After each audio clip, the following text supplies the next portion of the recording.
Hello students, नमस्कार student, कैसे हो आप सब। उम्मीद है आप सभी के सभी बढ़िया होंगे। तो स्टूडेंट, आज के इस क्लास में applied mathematics class 12 determinant chapter number 4 की मैं थर्ड एक्सरसाइज को स्टार्ट करने जा रहा हूँ। और आज मैं बात करने वाला हूँ क्रैमर रूल के क्वेश्चंस को हम किस तरह से सॉल्व करते हैं। और इससे पहले मैंने अपने चैनल पे बहुत सारे वीडियोस मैट्रिक्स कंप्लीट करा चुका हूँ। डिटर्मिनेंट के फर्स्ट और सेकंड एक्सरसाइज और सभी के सभी इंट्रोडक्शन पार्ट बड़े सिस्टमेटिक ढंग से मैंने करवाया हुआ है।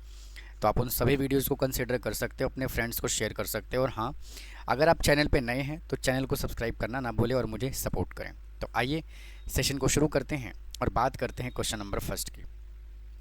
तो स्टूडेंट, अगर हम इस एक्सरसाइज की बात करें तो इन क्वेश्चंस को ना हमें क्रैमर रूल मेथड से सॉल्व करना है और इसको हम डिटर्मिनेंट मेथड भी बोल सकते हैं। और इस एक्सरसाइज से रिलेटेड जितने भी इंट्रोडक्शन पार्ट है ऑलरेडी मैं अपलोड कर चुका हूँ, तो इंट्रोडक्शन पार्ट इसका ज़रूर देखें। तो आइए देखिए, अगर मैं यहाँ से फर्स्ट क्वेश्चन की बात करूँ तो बोला हुआ है क्या, यूजिंग क्रैमर रूल, और हमें इनको सॉल्व करना है। तो देखो कैसे सॉल्व करेंगे। सबसे पहले हमें फर्स्ट इक्वेशन गिवन है तो यहाँ से डिटर्मिनेंट बना लेंगे डी।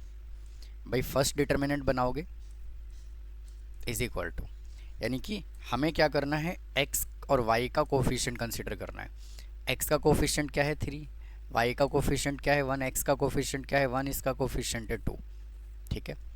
उसके बाद क्या करना है, यहाँ से डिटर्मिनेंट निकाल लेना है डी इज इक्वल टू 3 2 जा 6 -1 इज इक्वल टू आ जाएगा 5। फिर निकालिए D2। D2 में क्या करोगे, फर्स्ट कॉलम की जगह 5 और 3 पुट करना है। तो यहाँ पुट करिए 5 और 3 और ये 1 2 एज इट इज़। 5 2 जा 10 माइनस 3 को 1 से मल्टीप्लाई किया 3 इज इक्वल टू कितना आ गया 7। उसके बाद यहाँ से निकालिए D2। स्टूडेंट यहाँ पे D2 नहीं D1 निकलेगा, यहाँ पे निकालोगे D1 और फिर यहाँ निकालेंगे हम D2। तो D2 निकालोगे तो फर्स्ट जो कॉलम है वो एज इट इज़, यानी कि 3 और 1 एज इट इज़। और सेकंड कॉलम की जगह यहाँ पे 5 और 3, तो यहाँ रख दीजिए 5 और 3। फिर से डिटर्मिनेंट निकालिए 6 को, 9 माइनस 5 इज इक्वल टू कितना आ गया 4। ठीक है। अब क्या करोगे, देखिए यहाँ से आपको कैलकुलेट करना है क्या, x। क्या निकालना है x। तो x is equal to formula क्या होता है, D1 अपॉन में D। तो D1 हमने कितना कैलकुलेट किया, फिर से 7 अपॉन D कितना कैलकुलेट किया 5। फिर y is equal to formula क्या लिखोगे, D2 अपॉन में D। D2 कितना कैलकुलेट किया 4 और D1 कितना कैलकुलेट किया 5, सॉरी D कैलकुलेट किया 5।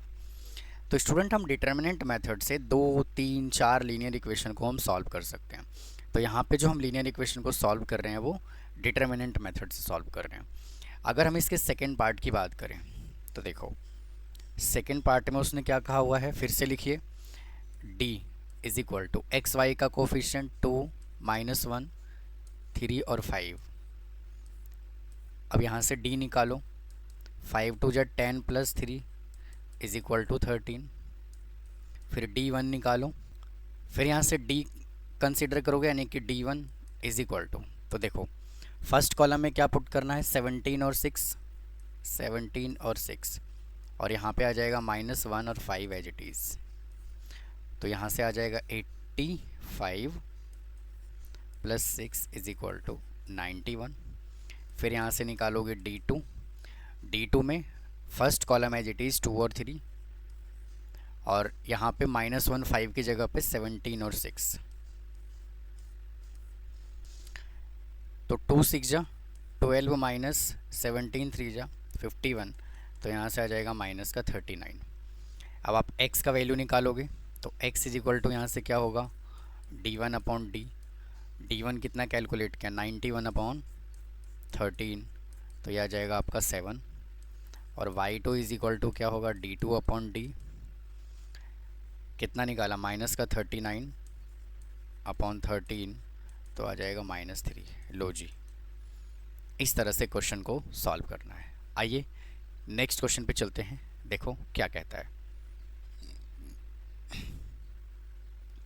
देखिए इसको भी हमें कुछ इसी तरह से सॉल्व करना है, तो इसको थोड़ा सा अरेंज करके लिख लेता हूँ मैं।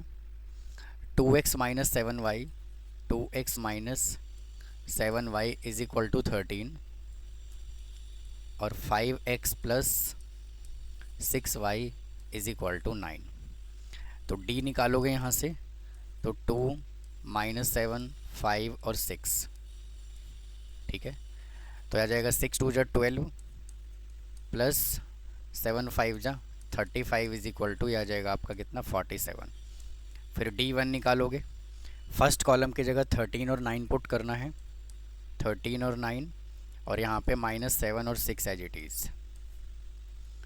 तो आ जाएगा 13 इंटू 6 78 प्लस 63। इसको जब आप ऐड करोगे तो कितना आएगा 1 और 13 4। फिर निकालोगे D2, first column as it is, यानी कि 2 और 5 को रखना है आपको एज इट इज़, और सेकंड कॉलम की जगह 13 और 9 पुट कर देना है, 13 और 9। तो 9 2 जा 18 माइनस 65 इज इक्वल टू, तो आई थिंक ये आ जाएगा आपका कितना 65 में से 18 को माइनस करोगे तो 47 ही आएगा। हाँ ठीक है, तो स्टूडेंट यहाँ से आ गया कितना माइनस का 47।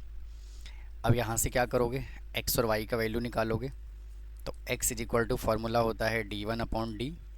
d1 कितना निकाला 141 अपॉन में 47, तो ये 3 पे कैंसिल हो जाएगा।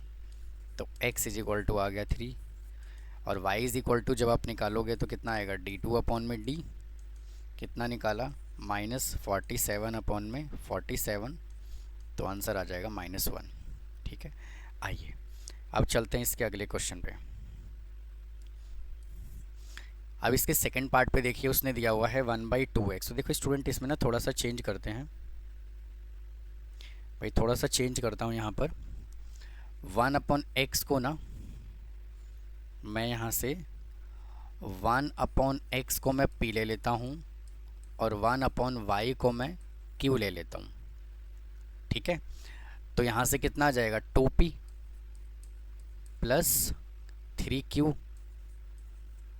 इज इक्वल टू 2, और सेकेंड इक्वेशन है 5p plus 8q is equal to 31/6, है ना, 31/6। तो इसको चेंज करो थोड़ा सा, यह आ जाएगा 30p plus 48q is equal to 31। समझ गए, हमने क्या किया, क्रॉस मल्टीप्लाई कर दिया। तो अब देखो क्या करना है, यहाँ से वापस से मैट्रिक्स बनाओ। इसका कैलकुलेशन थोड़ा सा डिफरेंट होना चाहिए। आइए देखो, यहाँ से डी मैट्रिक्स बनाइए, तो क्या बनेगा 2 3 2 3 30 और 48। तो 48 2 जा 96 माइनस कितना आएगा 90 इज इक्वल टू 6। फिर निकालोगे D1। D1 में क्या करोगे, फर्स्ट कॉलम की जगह पर क्या पुट करना है, ये 2 और 31, 2 और 31, और ये 3 और 48 as it is.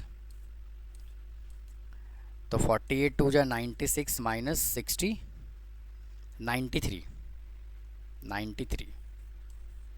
Is equal to, यहाँ से कितना आएगा 3। और फिर निकालोगे D2 इज इक्वल टू 2 और 30 एज इट इज़, और यहाँ पुट करना है कितना 2 और 31, ठीक है, यही आएगा 2 और 31, 2 और 30 एज इट इज़, और यहाँ पे आपका आ जाएगा कितना, ये 2 और ये 31, ठीक है। इसको जब आप लोग सॉल्व करोगे तो कितना आएगा 62 माइनस 60 इज इक्वल टू 2। अब देखो, अब यहाँ से क्या करोगे, अब यहाँ से आपको P और Q का वैल्यू मिलेगा। तो P इज इक्वल टू यहाँ से क्या बनेगा D1 upon D is equal to, D1 कितना कैलकुलेट किया 3 अपॉन 6 इज इक्वल टू 1/2, और Q इज इक्वल टू कितना आएगा D2 अपॉन डी। D2 हमने कितना कैलकुलेट किया 2, तो 2 अपॉन में 6 इज इक्वल टू 1/3। लेकिन स्टूडेंट, उसने जो क्वेश्चन है वो x और y में हमें दिया हुआ है, तो हमने देखिए 1/x को क्या जूम किया हुआ है p, तो 1/x को हमने p जूम किया हुआ है, तो 1/x is equal to p हमने कितना निकाला 1/2, तो स्टूडेंट यहाँ से x इज इक्वल टू आ जाएगा 2, और 1/y को हमने क्यू जूम किया हुआ है, तो 1/y इज इक्वल टू 1/3, तो y यहाँ से स्टूडेंट कितना आ जाएगा 3। तो आप इसको नोट कर लीजिए। चलते हैं फिर अगले क्वेश्चन पर। आइए देखो, अगर हम यहाँ से नेक्स्ट क्वेश्चन की बात करें तो उसने क्या कहा हुआ है, देखो फिर से हमें सेम वैसा ही क्वेश्चन दिया हुआ है। तो कैसे करोगे, देखो ए मैट्रिक्स बनाओ। सबसे पहले यहाँ से डी मैट्रिक्स बनाइए। कितना आएगा 3a 2 और a। इसका डिटरमिनेंट निकालोगे तो 3a minus 2a is equal to कितना आ जाएगा a। फिर निकालोगे d1 में यहाँ लिखोगे 4 2 और इधर a और a एज इट इज़ है ना। इसको जब कैलकुलेट करोगे तो कितना आएगा 4a minus 2a is equal to 2a। फिर निकालोगे यहाँ से d2 में यहाँ से क्या लिखोगे स्टूडेंट, मैंने जो है ना, नहीं ठीक है, d2 में 3 2 एज इट इज़, और यहाँ से इसकी जगह पे लिखोगे 4 और 2, तो 3 2 just 6 minus 8 is equal to -2। ठीक है, अब उसके बाद क्या करोगे, x निकालना है। तो x का फॉर्मूला क्या होता है d2/d। d2 कितना निकाला, सॉरी d1/d। d1 अपने कितना निकाला 2a/a, तो यह आ जाएगा 2। और y is equal to formula क्या होता है d2/d। d2 हमने कितना निकाला -2 और d कितना निकाला a। तो यही देखिए इस क्वेश्चन का आंसर आ गया। आइए नेक्स्ट क्वेश्चन को देखते हैं क्या कहा हुआ है। देखिए स्टूडेंट, यहाँ पे अब उसने x1 और x2 यूज़ किया हुआ है x और y की जगह पे। तो फिर से क्या करोगे, यहाँ पे सेम वैसे ही क्वेश्चन करना है जैसे करते आए हो। तो यहाँ लिखोगे 2 3 और यहाँ पे 11 माइनस 5। इसका डिटरमिनेंट निकालोगे -10 माइनस 33 इज इक्वल टू -43। ठीक है, उसके बाद यहाँ से निकालोगे d1 इज इक्वल टू कितना आएगा 5 और 6 एज इट इज़, 5 और 6 एज इट इज़, यहाँ आएगा 3 और -5। तो माइनस का 25 माइनस 30 इज इक्वल टू -55। फिर निकालेंगे हम d2 के लिए 2 और 11 एज इट इज़ है ना, 2 और 11 एज इट इज़, और यहाँ पे लिखेंगे 5 और 6। तो इसको जब सॉल्व करोगे तो 6 2 12 -55। जब आप इसको सॉल्व करोगे तो कितना आएगा यहाँ से 43। स्टूडेंट, इस वाले वैल्यू पे मुझे कुछ डाउट हो रहा है d1 पे। यहाँ पे हमने लिखा 5 और 6 और इधर आ जाएगा 3 और -5, तो -25 -18। स्टूडेंट 6 3 जा 18 होगा, यहाँ पे मैंने देखो गलत कर दिया, वही कह रहा हूँ कुछ गलत हो रहा है। 18 इज इक्वल टू यहाँ पे कितना आएगा 43 ही आएगा। ठीक है, तो यहाँ से x is equal to calculate करोगे, यानी कि x1 is equal to d1/d। d1 कितना निकाला माइनस का 43, और ये भी हमने निकाला 43 माइनस का, तो आंसर कितना आएगा 1। और x2 इज इक्वल टू कितना निकाला 43 अपॉन, और ये हमने कितना निकाला -43। तो स्टूडेंट यहाँ से आंसर आएगा -1। ठीक है, तो इस वीडियो में यही 3 क्वेश्चन रखता हूँ। बाकी बचे हुए क्वेश्चंस को अगले पार्ट में लेकर के आऊँगा। तो मिलता हूँ फिर नेक्स्ट पार्ट में। चैनल को फॉलो करें, वीडियो को लाइक करें। मिलता हूँ फिर। थैंक यू, नमस्कार।